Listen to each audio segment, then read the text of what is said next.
Alrighty, ladies and gentlemen, little bit of outdated wrestling talk or whatever there. Let's take it back to 2 nights ago there and start off with a little Dynamite review. First match, Jon Moxley defeated Wheeler Yuta.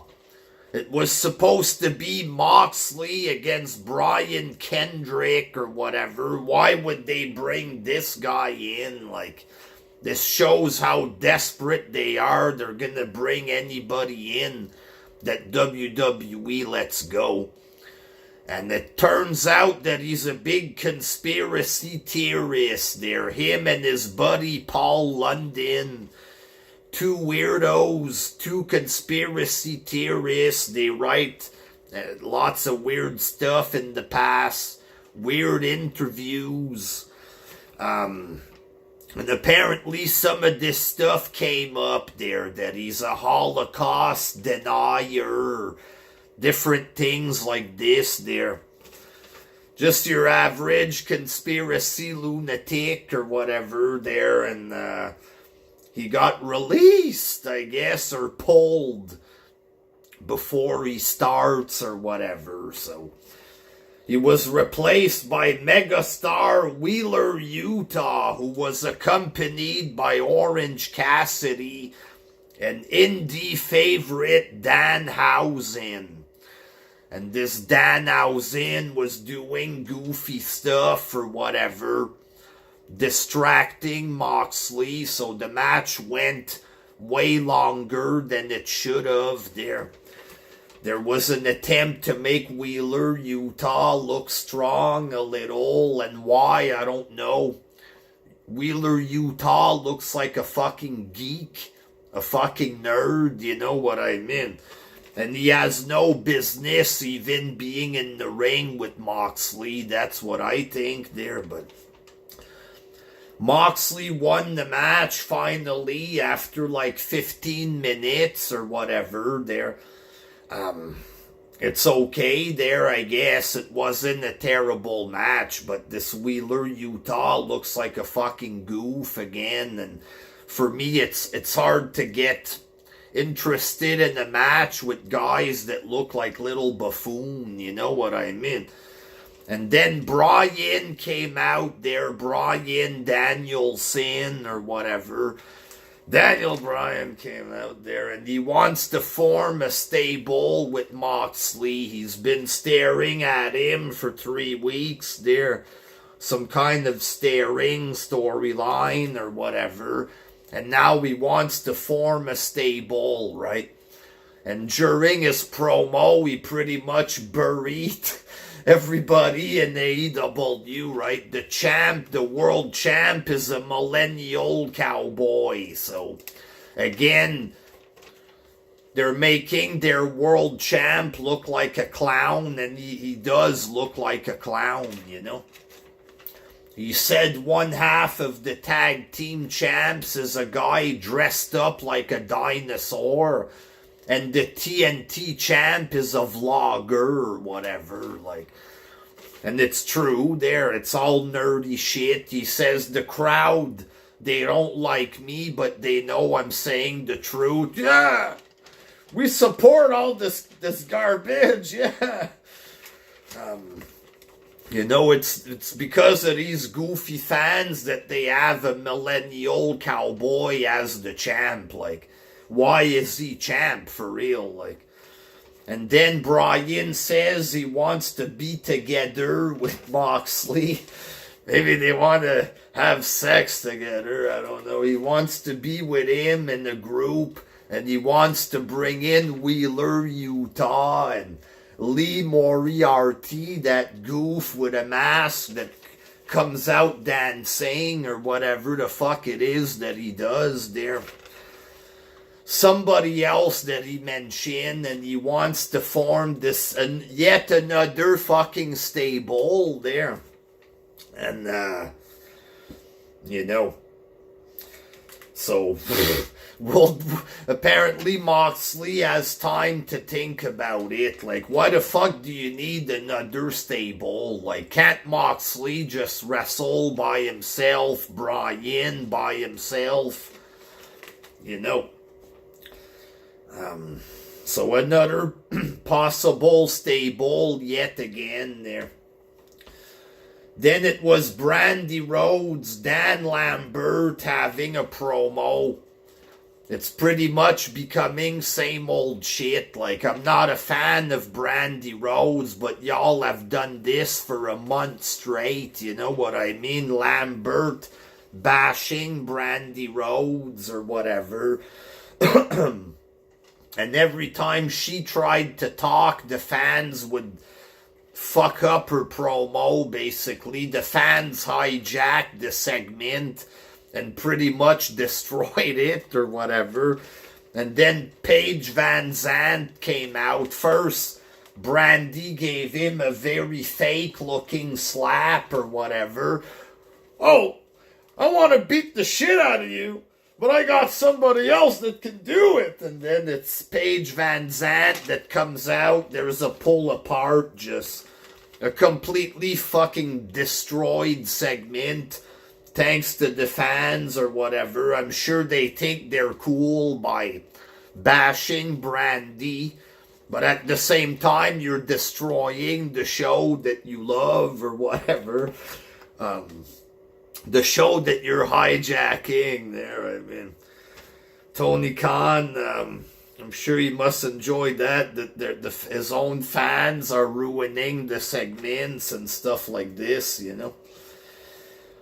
Second match, Malachi Black and Brody King defeated Pac and Penta in a fucking boring tag team match there. Like, it's okay, but it starts with Pac with a blindfold around his eyes there for the first 3-4 minutes, and he's dodging stuff with the blindfold and doing goofy wrestling moves with the blindfold, some goofy shit from martial arts movies or whatever. Jean-Claude Van Damme with the blindfold there, just corny, goofy shit, and then it was just a long fucking match there. It was okay, but to me, I thought it was boring there. Adam Cole was upset backstage that he lost to Orange Cassidy or whatever. He says he's still undefeated because of this lights out bullshit or whatever there.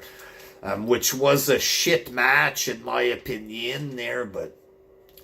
And he says he's moving on to bigger things, and he has a big match against Evil Uno coming up. Hey! And after that, you're gonna know what I want. What a fucking shit feud for the world title or whatever. There, Adam Cole against Adam Page there. Two boring fucks called at him is gonna be the feud. I don't fucking know there. Third match, Nyla Rose versus Ruby Soho. It was an ugly match. I mean, the match was okay, but both women are ugly, folks. Moving on there. The Gun Club attacked Jungle Boy backstage. Some cheap, third-rate backstage assault real fast. They open the doors. They throw him in the snow. Right? It looks so childish. Like kids having a play fight in the snow. His friends come out there, the fucking goof dinosaur or whatever, and then Billy and his sons are running shirtless down the streets and they're giggling. What the fuck kind of skit is this? Obviously, Tony Khan, he thinks the snow is fun, I guess. He did a skit in the snow at Beach Break or whatever. Then it's another snow skit this week. They're easily amused, I guess, at AEW there. And Billy Gunn and his sons running away giggling. Like, really? Like... Then you had Adam Page cutting a boring promo, and then Jake the Snake comes out. Adam Page, oh yeah, Adam Page. And then Archer comes out, shut up. And then it's a boring beat down there. Archer attacks Page. Nobody gives a fuck about this, straight up. It looks so cheap and amateurish there, Page and Archer. Like, nobody gives a flying fuck about this. Like, take the belt off this guy. Like, you know what I mean? Put the belt on somebody that has, you know, Bryan or something. If Bryan had the belt and he was involved in segments against other stars, maybe you'd have more viewership or whatever, but this is just fucking cheap. Like, wow. And in the main event, MJF defeated CM Punk. For some reason, the match lasted way too long, like 40 minutes. You know what I mean? Big long stretches of picture-in-picture commercials and stuff. Like, it's not two guys that are made to have a 40-something minute match. Like, if it was CM Punk against Shawn Michaels or something, CM Punk and Bryan, but there's no reason for these two to have a 40-minute match. And like Punk, at one point, he tries to do a reverse Hurricane Rana, and he lands right on his fucking head, like, you know what I mean? Stuff like that looks bad a bit, I don't know. But it was way too fucking long. First, MJF, he's got tape. He wraps the tape around him and then a choke over the tape so the ref doesn't see, and Punk like this to the ref, and he's pretending he's getting choked. He's like, looked like such a bad actor. I mean, good God. Then the ref stops the match because, you know, and then the tape falls out or whatever. So the ref restarts. Then, like I said, it's another 30 minutes of commercial and Punk landing on his head, stuff like this. Eventually, Wardlow comes out. Oh, what's Wardlow gonna do? But it felt cheap or whatever. There, Wardlow gives the ring to MJF. MJF gives him the punch. 1, 2, 3. 40 minutes. You know, for this, I don't think this was worth 40 minutes. I like that MJF won or whatever, but I think the match was weird. This, like, you know, and Punk landing on his head like that, I don't know, but overall, I thought this was cheap there, like, okay, and they only got breaking news, folks. Well, not breaking news, it's yesterday's news. 954,000 views for this shit. All right. 954,000. They've been stretching out this storyline for like a month and a half.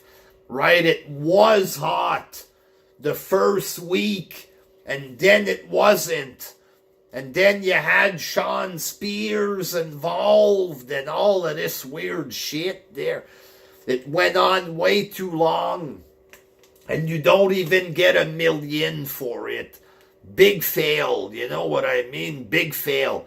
Just put the belt on Punk or Bryan or something and try to have real wrestling shows, real program for the world title. And possibly you're gonna get more viewers or whatever, you know what I mean? But this is amateur hour there. Some news that I saw the past few days. Shane McMahon apparently released or whatever. So first, Shane is there, right? It's announced that he's going to be in the Elimination Chamber, SummerSlam, or Mania. Then there's conflicting reports. Shane, he's not at the Chamber, not at Mania. To me, it looks like Shane just made an appearance in the Rumble, and the wrestling media is inventing all kind of bullshit. That's what I think. You know what I mean? Right? Oh, he tried to book himself in the Rumble. He was confrontational, arguing with everybody, trying to put himself over. He hurts Jamie Noble. This sounds like fiction, right? They want Shane to be an evil guy so much that they portray him as a monster backstage. Doesn't this look fake? Like it's fake news there, right? And now they're claiming Shane's in the Chamber. He's not announced for the Chamber. Suddenly he got released. He got fired by his own father. Like, who believes that there? That Shane got released. He showed up at the Rumble like a big tyrant there. The evidence for this is that he was one of the last 4 competitors there. Because the video game, when there's 4 people, it stops and they stare at each other there. So Shane being one of the top 4, he had to be beating up Noble to get that to happen. You know what I mean? A big story that Shane was a big psycho hurting people backstage to get himself over there. Get the fuck out. You know what I mean? He's the son of the owner, right? He's not a mongoloid. He's not an indie fan. He doesn't behave the way that indie fans portray him. You know what I mean? And now these goofs believe that his father fired his own son. What the fuck is this? Like, and people treat this like it's serious there. Come on, like, maybe he just had an appearance and now he's gone. Like, give me a fucking break. Like, this wrestling news shit is absurd. Seriously, like, sometimes something can be true, that it turns out it's true, but for fuck's sake, 95% of this is fucking fake. Like, goddamn. And sadly, the wrestling fans, well, indie fans, AEW fans, they roll with this shit like if it's real. This is embarrassing. I don't believe for 1 second that any of that shit happened with Shane McMahon. Don't believe it at all. I could be wrong, but for fuck's sake, like, why would Shane just suddenly become a full-on retard out of nowhere? And then he gets released after one incident by his own father. Like, I'm gonna fucking believe this there. Until next time, peace!